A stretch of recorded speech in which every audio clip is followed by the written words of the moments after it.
It's time for a healthy dose of According to the Cassels. And now please welcome your hosts, Amy and Trey Cassels. I'm back. Trey is finally back, my better half. The podcast can resume. It doesn't feel the same without you. Aw. Yeah, I felt like a little lost, I guess. I was so free not coming here. No, I'm just playing. I bet you got lots of stuff done. Actually, last week when we did the salt episode with Melody, I actually think I had COVID during that time. And Well, that's comforting. I know. And it's, people are starting to get it again. And I had a fever on Saturday, and I never get fevers, like ever. I mean, the last time I had a fever was COVID, which was January 2021. And I had the fever on Saturday, and then it was like 2 Saturdays ago, whatever. And I was just in bed all day long, and I was like, if I'm sick, because I will not get out of bed. Because if I am just a little bit sick, like I will still go do everything, clean the house, whatever. If you're like 75% sick, you just still operate like there's no big deal. I know. But when you get like laid up on the bed, anchored down, then I know something's wrong. Yeah, And that day was pretty rough. But here's how I knew that it was something was off from it. So basically, I was fine by Sunday. And I was like, oh, okay. Must have been like a 24-hour bug. But then a couple of days later. Kept coming in and out. A couple of days later, I felt like this heaviness in my chest. And I was like, that's weird. I don't ever get things in my chest. The only time I did was during COVID. And when I had it that first time, January 2021, and then I got congested. And once I figured out what it was, I was like, no, we're not doing this. Like, I don't have time for this crap. Well, I had already done that episode with Melody, so I was just a little bit, because we came in like on Monday and did it. And then I was just a little bit like tired. So if you listen to that episode, you can. Oh, you were cracking me up in that episode when you were like trying to do yoga and bouncing around. I was telling it, my float play pool or in a splash pad. My ADD on the. It's like, good Lord, just lay there and relax, woman. Well, that's what Melody was saying, is that it takes time. It takes time to like get practice into learning how to just be still. It's sensory deprivation in the salt spa, so you have to work up to it. So it was my first time. I didn't know what to expect. Did you seriously try to do yoga in there? Yeah. That's funny. Yeah. But anyway, so once I figured out that I had COVID, or that it was most likely COVID because a bunch of people around me tested positive, I took all my stuff. I was loading up on my my ivermectin, hydroxychloroquine. I was taking vitamin C, zinc, D, tons of juices. I went to Raw Juice. We've had Raw Juice on the podcast. We went to our protocol. And then I used my molecular hydrogen breathing treatment machine. Why are you laughing? Love that. It's just funny when you say it. I like to say it. Molecular like hydrogen. Back to the Future but I'm telling you, knocked it out. Capacitor. Like once I figured it out, I was like, oh, and I knocked it out. So by Wednesday, I was perfectly fine. So, the good news is that if it is going around, it is going around, but it's not nearly as bad as it was, some of the first couple of rounds. So our bodies are getting stronger, or the virus is getting weaker. It's like a 48-hour bug that went away and then came back for 48 hours. So it ended up being 5 days, but no, not even for me. No, by the time I got it Saturday, and I was functional Sunday morning, just tired, and then it was Monday night that I kind of started feeling like my chest heavy. Tuesday morning, I woke up with congestion in my nose, and then I was like, oh no, we don't have time for this. And I did all my stuff that day. And then Wednesday morning, I woke up, I was perfectly fine. I felt great the whole week. Well, good for you. Yeah. You did say that you had a little bit of congestion. And so I was like, uh-oh. And we loaded you up. What is that? Hydroxychloroquine. That one. You gave me some of that. Yeah. And then we are not doctors. FYI. Statement of just two people doing some remedies. Statement of liability. So what is new and good with you, Trey? Because you haven't been on here. God, so distant.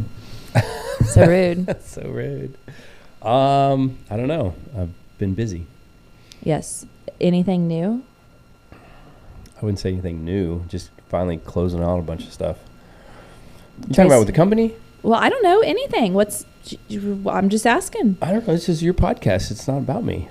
No, it's you're the co-host. People want to hear how you're doing too. So you bought a boat yesterday. That was fun. A little Johnny boat. It's not a Johnny boat. Little Johnny boat. It's actually called Lucy. Her name is Lucy. I'd like for you to respect her name. This is a boat that is a father-son project. So Evan and I went and bought a little 12-foot Sun Dolphin and got a trolling motor and seats and everything that we're trying to put on there right now. So it's a daddy-son project. I love it. I think that's great. I think that he'll always remember that. No, we stayed up till 11 last night getting it all put together, and we got the seats on, and we were all slapping fives. We're sitting in there, and I go to lean back on the seat. Oh, my gosh. And you just fell right back? No, the 2 screws started to come out the top, and he's like, Dad, look. Well, you have been eating a lot more gluten lately. Really? Hey, let's talk about that for a minute. Have you finished talking about what you asked me to talk about? Oh, right. Sorry. So the boat now is not functional, and we have to go back to the hardware store and get different screws and different setups because whatever we spent 3 hours on didn't work. Typical Trey Cassels project. No, it's just a typical project. Doesn't have to be labeled as Trey Cassels project. Sometimes when you do projects, it's normally the 3rd time that it's right. Yeah. So you're very good at organizing, though. Thanks. Maybe not necessarily building stuff, but you're very good at organizing. Your hair looks pretty today. Thank you. So, okay. For what's new and good with me, because I know you didn't really ask, but you still haven't even finished talking about what's new and good with me. Go ahead. I'm ADD, so you good? Are you good? Yeah. Okay, great. So let's see. I went to Dr. Chase Banks. We're definitely going to have him on the podcast at some point too, because y'all have heard us talk about Chase Banks many times, and he's helped us with everything. I mean, DNA, fitness, nutrition, all that kind of stuff. What did you go to Chase for, honey? Oh, why? Oh, thanks for asking, Trey. You're welcome. I went to Chase and I did basically not really a fitness assessment, but more of a body composition assessment. So also we did resting metabolic rate. So basically what we did was we measured, and he has the InBody 720 or something like that. It's a very, very accurate device that tests your body fat percentage, intercellular fluid, extracellular fluid. Stop laughing. Your bones. You're just nerding out on this. I know. Your bones and your muscles tells you, or that's lean body mass, tells you how much lean body mass you have. That is so your world. I know. You're like a little kid in the candy store. But here's the thing. I have friends that will come and say, I gained 4 pounds this week, and I don't know what the heck's going on. I've been working out the whole week, and I've been eating right, and I'm so frustrated, and I'm so down. And I'm like, well, first off, why are you weighing yourself? Like, don't weigh yourself. You don't know what that number consists of. You could have been working out so hard that you retain a bunch of inflammation and water, so you have 4 pounds of water. Well, then you go and look at the scale and you say, oh, I've gained 4 pounds, and then you're like, screw it, I'm going out for pizza tonight.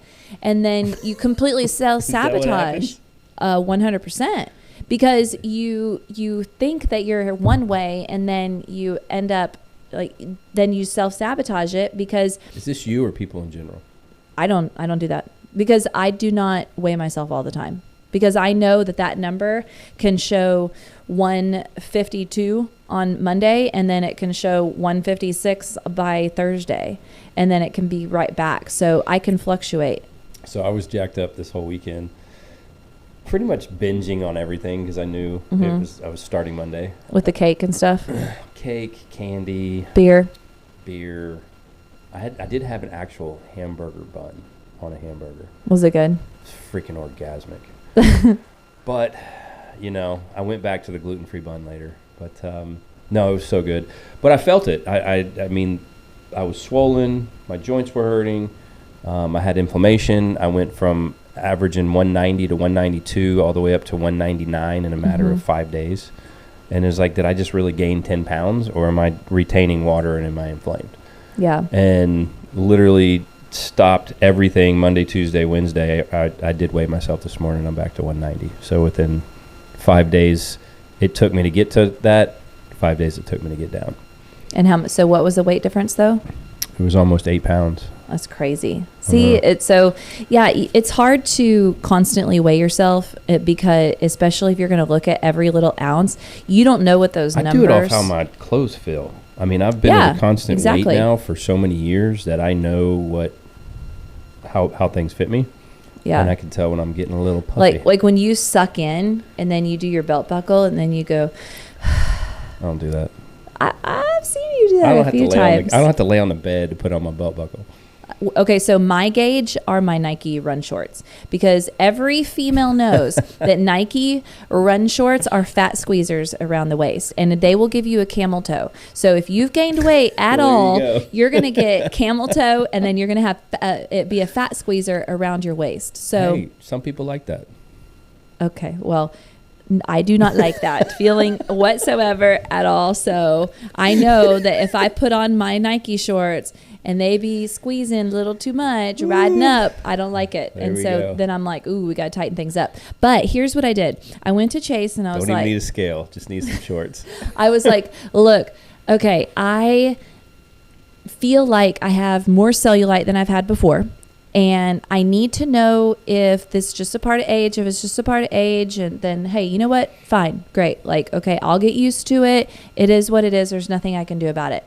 Or is my body composition different? Like, because I weigh about the same. So do I have more muscle mass or have I lost muscle mass but gained more body fat? So when we look at the numbers, because I've done these scans before, we were able to see that I actually have lost a little bit of muscle mass and I've gained body fat. So the scale is showing the same for me, but like you really dig down into those numbers and I can see what that composition is. So he measured that and then he showed me what my resting metabolic rate is. So basically, if I were just to lay in bed and do nothing, then I would burn 1,445 calories, something like that, if I were to do absolutely nothing. Really? Yeah. That's a lot. That seems like a lot. Yeah. Well, and they measure that based on. When your butt's never sitting on the bed doing nothing. Well, not unless I got COVID or something. But anyway, so we assess those numbers, and based on my activity level, my fitness workouts, he said, okay, if you want to lose a little bit of weight, you could afford to lose 6 to 9 pounds or so and stay within a healthy body percent fat, because as a female, I don't want my body fat to get too low. That's way too hard to maintain. B, I want to keep my hormones nice and healthy. And also C, I want to keep fat in my face too. So is that too much to ask? I just want to lose a little back fat. Okay. So we assessed those numbers and he showed me, okay, if you want to lose half a pound a week for, to get to 9 pounds, I'm going to stop at 6 and we'll see where we are. But that would be a deficit of 250 calories per week. Now, this is just my numbers. All this is hurting my head. Okay. Well, you can go to a Chase Banks, okay? I know. So I'm telling other people, I'm just giving you I'm not even going into too deep, Trey. This is surface level, third grade stuff. Okay. That hurts my head. He showed me the calories, but it's not just about your overall calories. It's where those calories come from. So my natural way of wanting to eat is very heavy on fats. So he was telling me for my body type, it'd be good if I was about 35% fat, or no, maybe it's 30% fat, 45% carbs, and 30% protein, something like that. So it has to equal 100. Are you adding that up right now? Does that equal 100? No, my head really hurts. Okay, well, anyway, so now I do it on MyFitnessPal, and then I'm working with it, and it's actually so easy. I actually love it. Like he showed me. Well, see, I think that's the difference between a mind like yours and a mind like mine, or maybe our body makeups. So yeah. I don't have to do all those types of regiments and structures and systems. Well, I don't have to do it either. I choose to. I know you choose to, but you work better in that world. Your brain works better doing that. It's a better system for you. You like that kind of structure. To me, that is, it's so structured. I have this fear of never being able to finish it. So it's not simple enough for me. So, and I take it day by day because he could give me a meal plan And he could give me a meal plan that says this is exactly what you need to eat. It's too restrictive. But that you just need a concept within the meal. I want to empower myself to learn how to make the meal plans myself. Right. And that is why he gave me that option. He was like, I can make you a meal plan if you want to. But what happens if you don't eat the meal plan? He instead said, look, there's 100% of your food you got to take in. You need 3 categories. You need this percentage of this category, this percentage of this, and this percent. I don't care how you make it up or what you do. Just do these 3 things. That's how simplified I can make it. Pretty much. I mean, sort of. I actually wasn't really listening. What? What? To me or to just Chase? Now to you. Okay. I spaced out. You paid Chase, so I hope you were listening. I actually totally spaced out when you were talking just then. Because I don't really know what you said. Were you just mesmerized by my good looks? Yeah, I was totally mesmerized. It's been 3 weeks since we sat across the table from each other. I know. It's been way too long. But anyway, we've talked about this before. We've talked about various things that you can do, like Andrew and John were on here a few weeks ago, and I was like, hey man, they were hilarious. You guys would be amazing with Weight Watchers, because they can go, they're not worried about any of that other stuff. They just want to eat what they want to eat, but have some boundaries with it. And so with Weight Watchers, you can go and do that. And then I've talked about Whole30 multiple times, and I still love Whole30, and it's a great way to cleanse your diet out and really pull out any of the junk that may slip in. And then there's meal plans. We've talked about that before. I'm not really a meal plan type of person, because then there's one thing on there that I don't like. I'm like, but I don't know how to replace it very well. Mm-hmm. So then that's too much following a plan. So for me, where I'm at, I'm entering it into MyFitnessPal, and then I'm looking to see, it'll be lunchtime, and I'll go ahead and enter in what I'm going to have for dinner, because by lunchtime I usually know, and then I can see, I actually need to eat 7 ounces of protein because I need to meet my caloric needs for the day. So everybody kind of does it different. Yeah, it works. It's a good system for you. That's what I'm saying. It works for you. Yeah. But if there's a day where I just didn't want to do it, like there's no macro police or calorie police coming after me. Like if I want to go eat that, then you know what? I will. And maybe I just pushed off my goal that I had for a few days, but it's my issue. Yeah, I think that's the thing that I like to rest in, is these are the things I would like to do. I'm going to set a goal to do them, but it's not like I'm going to ridicule myself or beat myself up if I don't hit this particular matrix within what I'm trying when it comes to food. And I find a good rhythm for myself. So when I got out of whack that time, instead of going and doing all these other things, it's just eliminate these 2 or 3 things, get consistent for a couple weeks, and then kind of get back into rhythm. And see, you find incredible benefit by just eliminating. So that is one way, and we've talked about that before. I'm not a picky eater. If I find something that I know is healthy and it works, it's like I'll eat that every freaking day. Like when you would eat Chick-fil-A and stuff and Jimmy John's every day? Of course. Yeah, see, I couldn't do that. I thought it was good. I thought I was doing good. I was getting white bread. Oh God, I have such a routine now at Chick-fil-A, and I hate it. It's a number 6 12 count with a fry. Is that? It's all grilled. That was the other thing. Did you just interrupt me again? I'm sorry. And a fruit cup and an unsweet tea. Good job. I'm proud of you. Now you may go ahead, because I've completed a sentence. That is another thing that Chase told me. He was like, if you want to have optimal fat burning, you don't want to combine carbs and fats in your meals together. Good. So like think chips and guacamole. Like that's just, it is amazing. So good, but it's going to sit on your stomach for a while. There's got to be something that can remove it quicker from your stomach if you want to eat it. Well, protein. I kind of want the countermeasure after I do something bad, how to make it go away faster. Okay. Protein and carbs or protein and fat. So you're either combining your proteins and your fat, or you're combining your protein and your carbs. Okay. So we've also shifted, and last week we talked about this, 2 weeks ago with John and Andrew. At the end of the episode, we talked about what some of the awesome fitness trainers that I've known through the years, what they eat pre and post workout. And pretty much across the board, most of them were eating some sort of carbohydrate for breakfast and then doing their workout. And then for their post workout, it was protein and carbs. So then by the time lunch came around, that's whenever they were adding in some of their fats. So where I have really messed myself up I shouldn't say messed myself up. I mean, it's not that bad. Where I have hindered myself from having the best results, it's because I would eat Go Macro bars after my workout. Well, it's a ton of it's a ton of fat and carbs. Well, it wasn't refueling in my muscles with the carbs that it needed, and it wasn't helping me with the protein that I needed for the recovery. Okay. And the other thing is that I've always had a fasting workout. So I would lift weights fasted. Well, one of the things I noticed about fasted, like I wouldn't be So it's not like I lift. Never mind. I will have done it on an empty stomach. I worked out on an empty stomach. Most of the trainers that I asked all had breakfast. There were a few of them that still do intermittent fasting, and they do a fasted workout.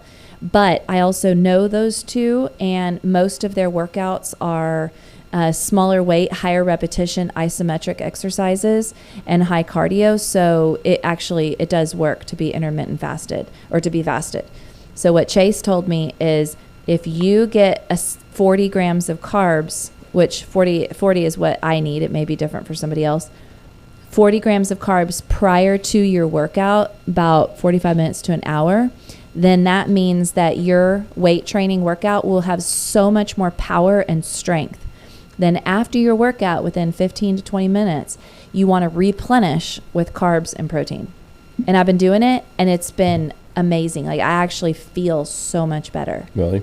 I felt stronger. I've always wondered, I'm like, I'm not a scrawny girl. I'm a thick girl, but I have thick muscles. Hold on. Did you just call yourself thick? Yeah. Okay. I saw a bumper sticker once. Just remember, if that ever comes out of my mouth, it's because you said it. I am thick. I'm solid. There we go. I remember I saw a bumper sticker, and it said, "Stay home if you sick. Come over if you thick." I thought it was so funny. I don't know. I just laughed. Stay home if you sick. Come over if you thick. I thought that was hilarious.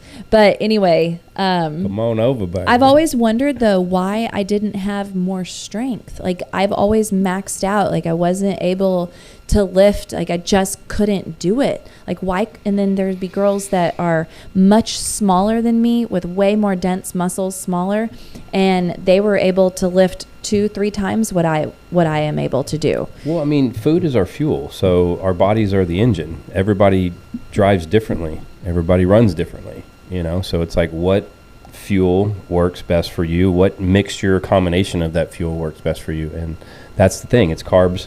Those are your cornerstones, right? Carbs, proteins, and fats. So now you just got to figure out. For everyone. And then you figure out the combination of those three things for your particular body, or for whatever you're trying to get your particular body to do for that day or week. Mm-hmm. And then you can balance it from there. Yeah, and really you have to work with MyFitnessPal. I do pay the subscription fee. It's like $15. And when I say I pay for it, actually Trey pays for it. We pay for it. We are kidding. One. I know, you're right. That was just playing. But anyway, that way you can put your goals for how much protein, carbs, and fat percentage that you want, so of your overall calories. And then when you're entering it in, you're looking at the pie chart at the end of the day, and you're like the first day I did it, I just basically winged it. I was 65% fat. That means 65% of my diet was fat. You thick, baby. No, whatever. Why do you think he's so funny? Hey, go ahead. 65% fat? Remember when we were first dating and I was standing on top of your boat, your pontoon boat, and I had shorts on. I was 19 years old. And it wasn't the boat. It was my truck in the driveway. No, it was on top of your pontoon boat, and I was standing. Your pontoon boat was in the driveway. Yes. and I said, come on down here, Thunder Thighs. And I looked at you, and then Grady looks at you, and you go, I mean, strong, like the thunder. like the thunderstorm. Jeez. Anyway, so. Got to be quick on your feet. Yeah. So anyway, I have felt so much better, but here's the other thing. Many people are not used to eating breakfast, and I am not either. Like I normally. Breakfast is the best. I don't eat breakfast until about 10:30 or so. I'm creeping into brunch. Exactly. I'm more brunch, but even then a heavy breakfast would just make me feel like a little blob, but then I was like not getting all my nutrients in for the day. So now I'm eating, this has been my go-to this whole week. Half a cup of cooked oatmeal and then 1 medium banana. And then I just mash up the banana. What's a medium banana? Well, you've seen a large banana.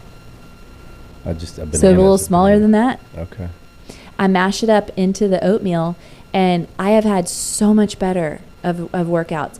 I had to get used to it though, and I had to time it right because I want to first drink my caffeine, and then I need that. Are you doing that like 30 minutes before your workout? So I did it about 45 minutes. And the first day I felt it on my stomach just a little bit, but by the second day, it was like my body, you get used to it. Like you start to train yourself.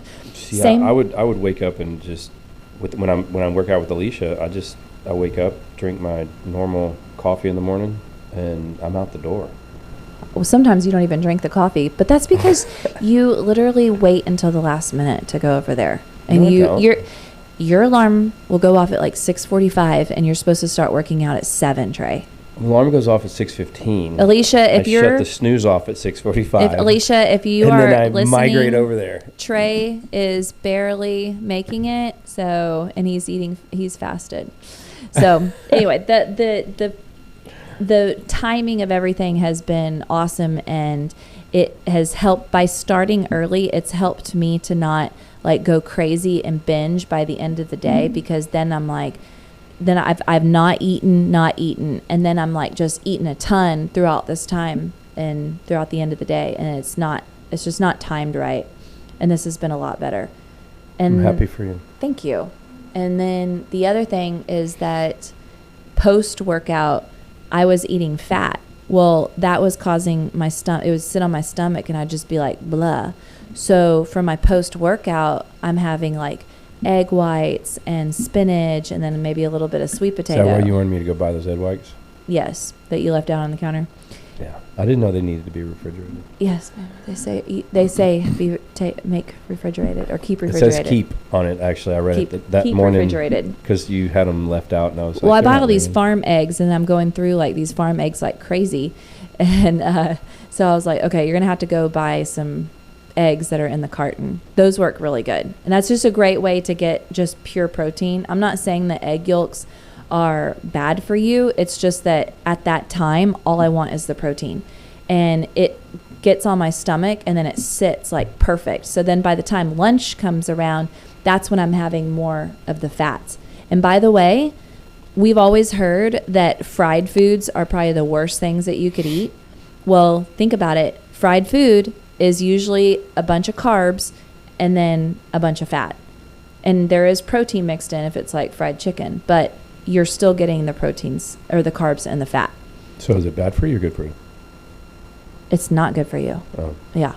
There was a loophole in there somewhere. There's no loophole unless you are one of those people that are rail thin and you just have this crazy fast metabolism, then please have some tater tots for all of us. Okay, I will. I think that's really great. You have awesome body image. I love that. That is so cool. What are you trying to say? I'm not a rail. No, you're not. You're thick. You're thicker, boy. I'm thick. You're corn fed. Stick the theme word today. You are corn fed. I'm thick, huh? You're not one of those guys that are like 6'4" that are just like skinny waist and they just eat whatever the heck they want, and you're just like a human garbage disposal. You know those kind. You know them dudes. You know them kind. All right. Well, is there anything else that you want to talk about today, Trey?